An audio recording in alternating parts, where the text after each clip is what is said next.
There was a time when earning $100,000 a year sounded like financial safety. It was the number people associated with stability, long-term comfort, and lower risk. Yet in 2026, many people reach it and still feel quiet financial pressure. You work harder than you did 5 years ago, and your salary has grown. On paper, the numbers suggest progress and a stronger long-term trajectory.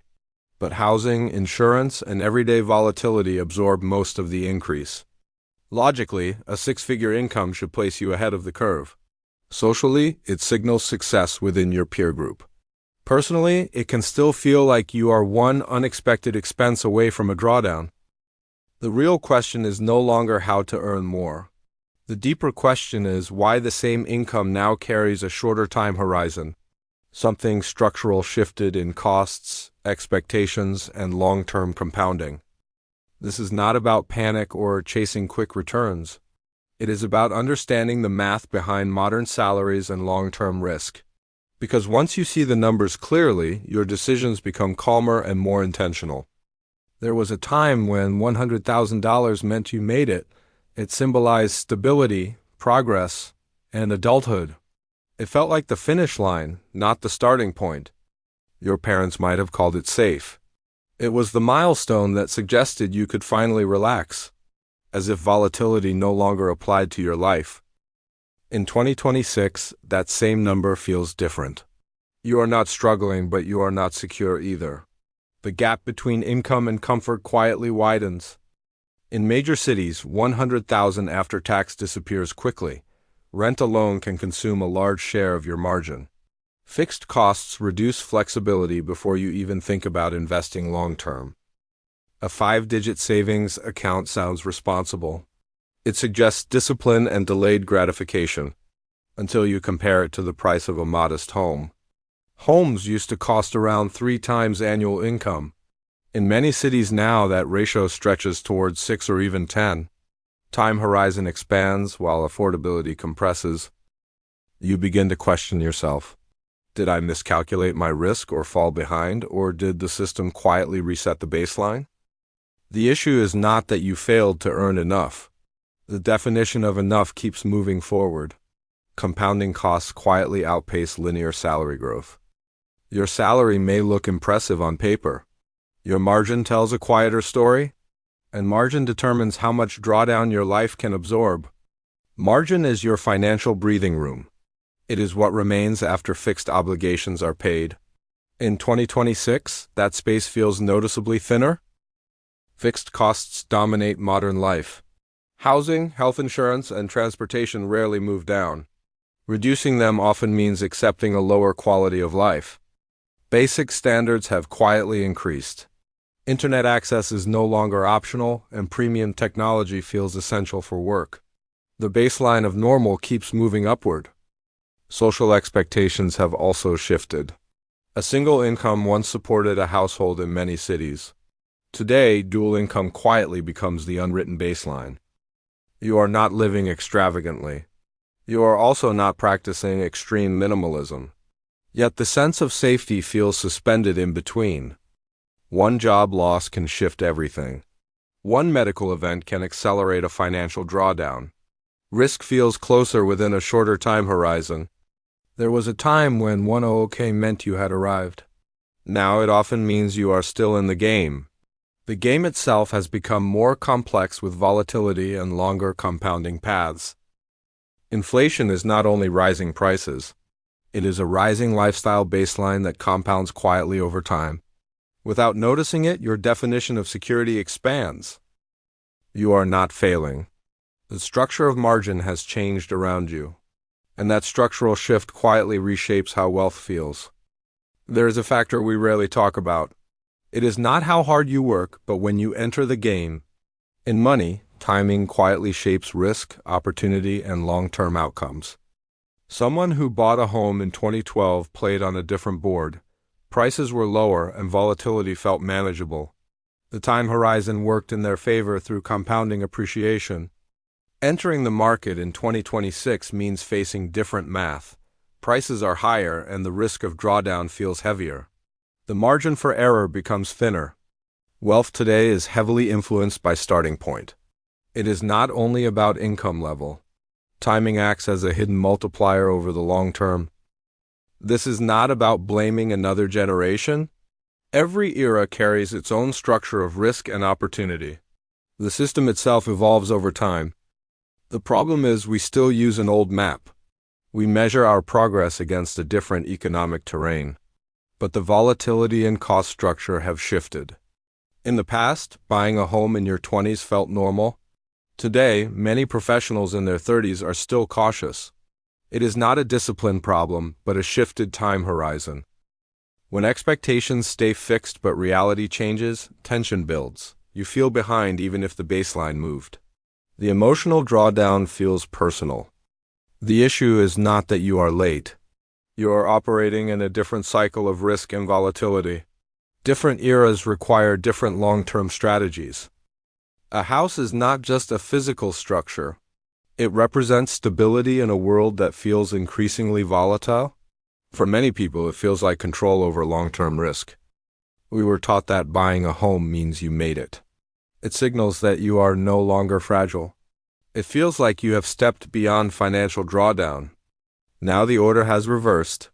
You must already be stable before you can buy the symbol of stability. And stability itself has become more expensive over time. Even with savings, the down payment feels heavy. Prices move faster than most salaries compound. The target seems to shift further away each year. The fear is not just about the mortgage payment. It is the fear that prices will keep rising within your time horizon. No one wants to feel permanently late. This urgency creates constant pressure. Everyone feels like they need to move faster. But major financial decisions require emotional margin. When decisions are driven by fear, financial margin gets thinner, fixed expenses increase and flexibility declines. The risk of long-term drawdown quietly grows. Financial security is not just ownership. It is flexibility in the face of volatility. And flexibility usually comes from margin, not from symbols. $100,000 does not automatically buy peace anymore. It simply creates an option set. What happens next depends on strategy and risk management. We were raised to believe income comes in milestones. First 50,000, then 75, then 100. Each number feels like a finish line that promises stability. But the modern system does not stop when you hit a number. Your cost of living quietly adjusts upward. Risk does not disappear just because your salary increases. A raise often comes with a lifestyle upgrade. A better apartment, a shorter commute, a safer neighborhood. The baseline shifts before you even notice the volatility in your monthly cash flow. It is not always about being irresponsible. Social expectations redefine what feels normal. You adapt to the new baseline without questioning the long-term impact. Income can look progressive on paper, but your asset position may remain unchanged. Compounding only works when ownership enters the picture. Wealth today is about what you own and your time horizon. Entry price and timing shape your exposure to risk and drawdown. These dimensions rarely show up in salary conversations. If you only chase the next number, you will always feel close but not secure. The finish line keeps moving with inflation and expectations. The game becomes psychological, not mathematical. Six figures today often means stability, not luxury. It covers housing, insurance, childcare, and debt payments. That reality reflects structural costs, not personal failure. This awareness is not meant to make you pessimistic. It simply shifts focus from income to position. Long-term security depends more on margin than milestones. When the rules of the game change, repeating old moves stops working. A $100,000 salary used to signal arrival, now it often signals survival. Strategy has to evolve with inflation, risk, and a longer time horizon. The better question is not how to earn more, but how to stand stronger. Income is only one variable in a system shaped by volatility and rising costs. Position inside the system often matters more than the number on your payslip. Asset positioning does not require extreme wealth. It requires awareness of where compounding can quietly work over the long term. Knowing where you stand reduces unnecessary drawdown in both money and stress. The timeline to buy a house might shift. The city you choose might shift. Even the type of asset you build first may shift with your risk tolerance. Social pressure is loud, but your margin is personal. Financial stability depends on how much room you have after fixed costs and debt. That margin is your real buffer against risk. When you stop comparing timelines, anxiety begins to soften. Everyone has a different starting capital, support system, and time horizon. Playing your own map reduces emotional volatility. Big financial decisions should come from clarity, not fear. Acting from fear often shortens your time horizon and increases risk exposure.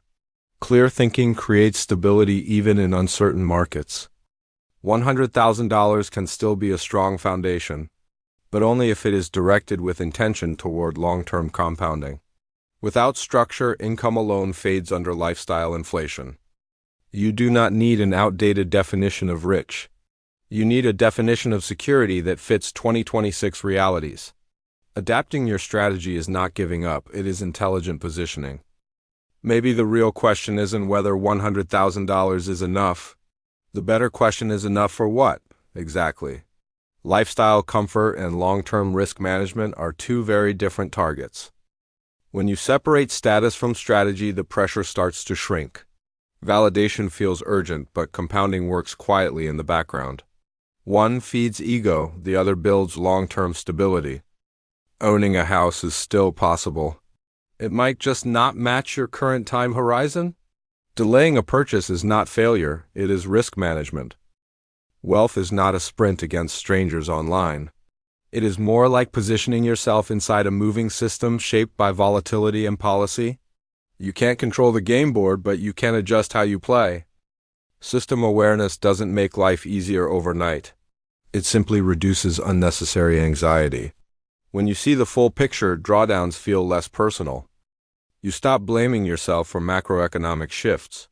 You stop comparing your timeline to curated highlight reels. And you start calculating margin with honesty. This is not passive acceptance.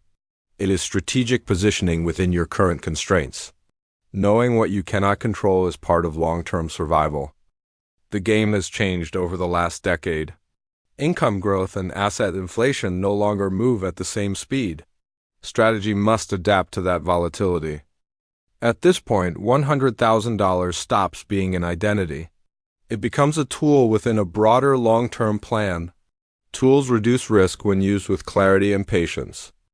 If you feel anxious even after reaching six figures, you are not alone. Many people quietly question why the number does not feel secure anymore. The gap between income and real stability has widened in ways we rarely discuss. The cost of living has shifted the baseline of what feels comfortable. Entry points for housing, childcare, and healthcare now demand longer time horizons. Awareness of these shifts gives you clarity instead of quiet frustration. Financial security today is less about chasing a bigger salary. It is about protecting margin and reducing unnecessary risk. Stability grows when your cash flow can absorb volatility without panic. You are not late. You are operating in a different economic cycle. Higher volatility and deeper drawdowns redefine what progress looks like. Strategy now requires patience, compounding, and realistic expectations. Understanding the system reduces emotional noise around money. When you see the math clearly, decisions feel less reactive and more long-term. Subscribe to The Margin if you want calm clarity in a noisy financial world.